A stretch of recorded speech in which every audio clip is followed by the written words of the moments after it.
इमरान खान साहब की जो पॉलिटिक्स है भारत के साथ जो है वो बराबरी की बुनियाद पर ताल्लुकात कायम करेंगे,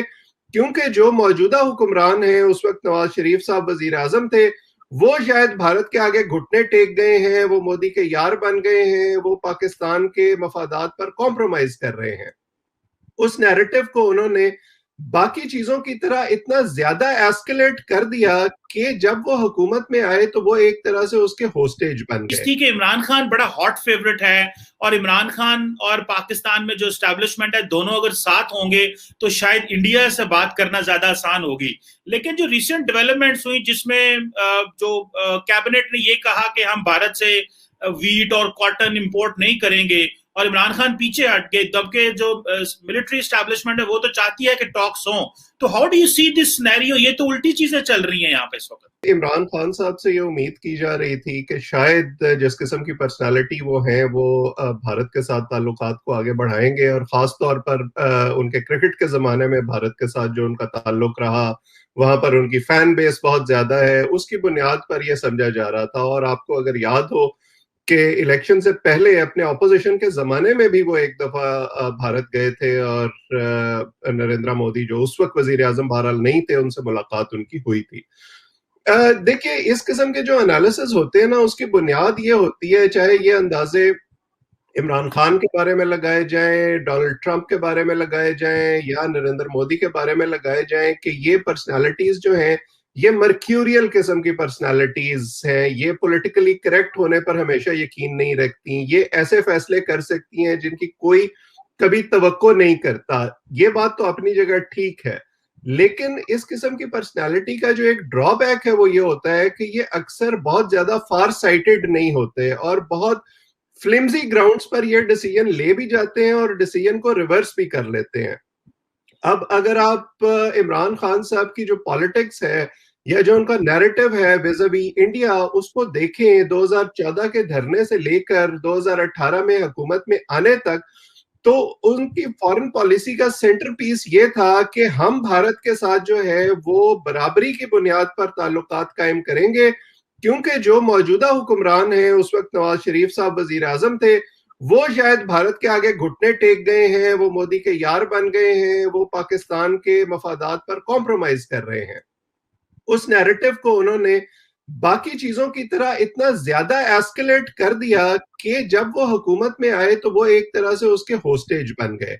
उन्होंने शुरू में कुछ पीस ओवरचर्स दिखाए, लेकिन उस वक्त जो है वो पुलवामा और उड़ी और उसके बाद की जो एक सिचुएशन चल रही थी, उसमें इंडियन गवर्नमेंट का जो नैरेटिव था वो बहुत ज्यादा हॉस्टाइल था, वो एक हाई हॉर्स पे चढ़े हुए थे, उससे नीचे उतरने को तैयार नहीं थे।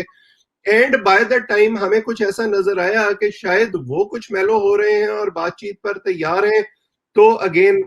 2019 में अगस्त में, जबकि इस हुकूमत को एक साल ही हुआ था, तो कश्मीर हो गया, और कश्मीर पर हमने जो आर्टिकल 370 पर एक स्टांस ले लिया है कि जब तक ये रिवोक नहीं होता हम इंडिया से कोई बात नहीं करेंगे। उसमें एक छोटी सी उम्मीद की किरण नजर आई थी जब ये सीज फायर एग्रीमेंट हुआ था, और ये समझा गया था कि शायद इन तमाम स्टिकिंग पॉइंट्स के बावजूद हम आगे बढ़ सकते हैं और उस पर मजीद बिल्ड कर सकते हैं। जनरल बाजवा की जो तकरीर थी उसने भी ये इंडिकेट किया कि एक विलिंगनेस मिलिट्री एस्टैब्लिशमेंट में इस वक्त है। सो जो एक इल्जाम हमेशा लगाया जाता था भारत की तरफ से कि पाकिस्तान में हम किस से बात करें, सिविल और मिलिट्री एस्टैब्लिशमेंट तो एक पेज पर ही नहीं होती, तो हम तो इस वक्त ये दावा करते हैं पाकिस्तान में कि दोनों एक पेज पर हैं। लेकिन हमने ये देखा कि उस फैसले पर जो बैकलैश सोशल मीडिया में आया, मुझे ऐसे लगता है कि इमरान खान साहब और उनकी पार्टी जो है उसने वहां से यू टर्न लिया, और उन्हें लगा कि हम इसकी जो पॉलिटिकल कॉस्ट है वो बेयर नहीं कर सकते, क्योंकि आज की ऑपोजिशन जो पाकिस्तान में है अब वो इल्जाम लगाना शुरू हो गई है कि इमरान खान साहब कश्मीर को बेच आए हैं, पाकिस्तान के मफादात का सौदा कर रहे हैं, वगैरह वगैरह। हालांकि मैं ऐसे तमाम लोगों से ये सवाल करता हूं कि अगर आप भी इस वक्त हुकूमत में होते तो आप ज्यादा से ज्यादा क्या कर लेते। सो ये जो ग्रैंड स्टैंडिंग है ना दोनों तरफ, मुझे लगता है कि दोनों तरफ की हुकूमतें, दोनों तरफ की एस्टैब्लिशमेंट्स शायद उसकी होस्टेज बन गई हैं और उन शैकल्स को ब्रेक नहीं कर पा रही। हमारे जो आर्मी आर्म फोर्सेस हैं वो जब मर्जी जो मर्जी फैसला कर लें और इंडिया से बात कर लें, लेकिन अभी या जिससे मर्जी बात कर लें वो जो सियासी हुकूमतें वो उनका साथ देंगी। लेकिन अभी की पोजीशन से ये पता चलता है कि कोई एक स्टेक होल्डर भी इतना पावरफुल नहीं है कि वो कुछ भी अकेला कर ले।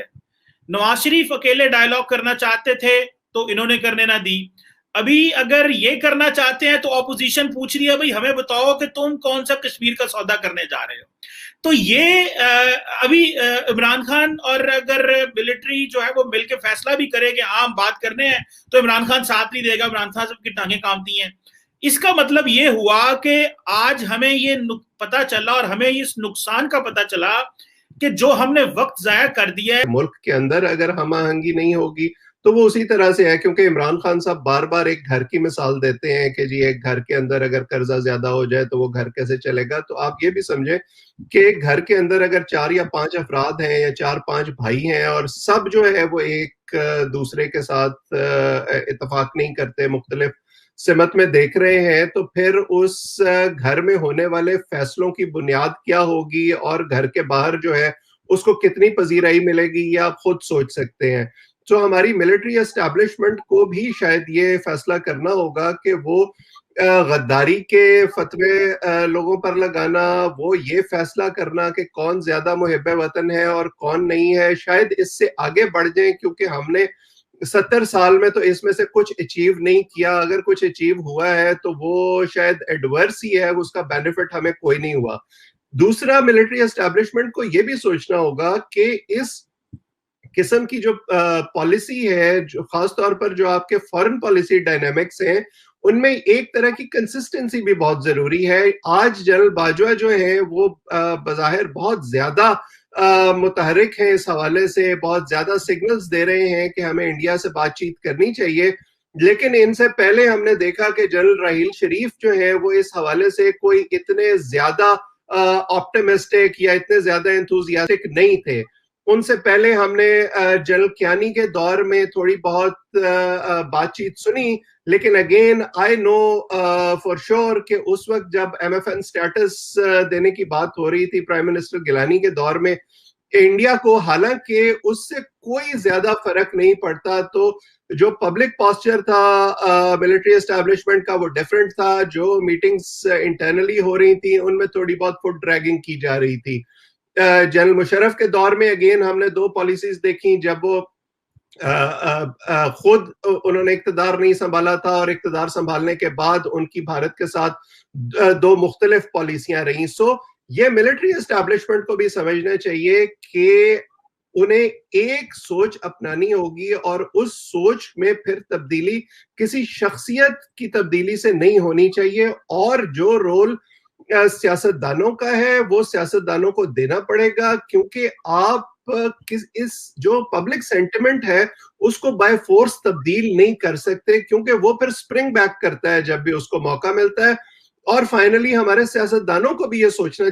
चाहिए कि कुछ चीजें बहरहाल ऐसी होती हैं जो आपकी लोकल जो पॉलिटिकल कंसिडरेशंस होती हैं उनसे मावरा होती हैं, आपको उन पर एक आवाज होकर बात करनी चाहिए। सो ये तमाम वो मसाइल हैं जिन पर मेरा ख्याल है कि हमें अब सोचने की जरूरत है। ये तमाम जो स्टेक होल्डर्स अपनी अपनी जगह हैं जिनकी मैंने बात की है, जब तक ये क्लैरिटी इनको नहीं आएगी, मेरा ख्याल है कि हम इसी तरह 1 स्टेप फॉरवर्ड 2 स्टेप्स बैक होते रहेंगे। अब भारत के साथ जो हमारा ट्रेड है फॉर इंस्टेंस, वो 2-3 अरब डॉलर का है मुश्किल से, और उसका पोटेंशियल है कि वो 40 अरब डॉलर तक जा सकता है। हम पूरी दुनिया में ट्रेड पार्टनर ढूंढते फिर रहे हैं, हम पूरी दुनिया में कर्जे ढूंढते फिर रहे हैं, तो नेक्स्ट डोर जो हमारे पास एक अपॉर्चुनिटी मौजूद है, हम उससे फायदा क्यों नहीं उठाते।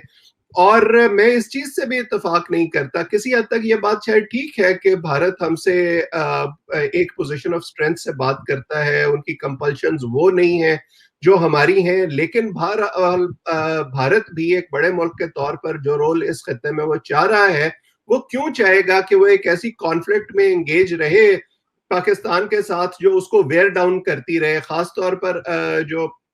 US विड्रॉल है अफगानिस्तान से निकलने के बाद, उसके बाद अफगानिस्तान में क्या मामलात होते हैं, उनका स्पिल ओवर इफेक्ट पाकिस्तान में क्या होता है, और वो सिर्फ पाकिस्तान तक नहीं रहेगा, वो भारत तक भी जाएगा।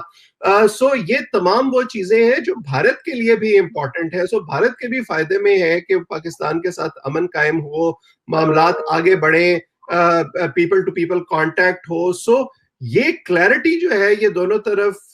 बड़ी जरूरी है कि शॉर्ट टर्म जो आप उसके नुकसानात देख रहे हैं उनकी परवाह किए बगैर आप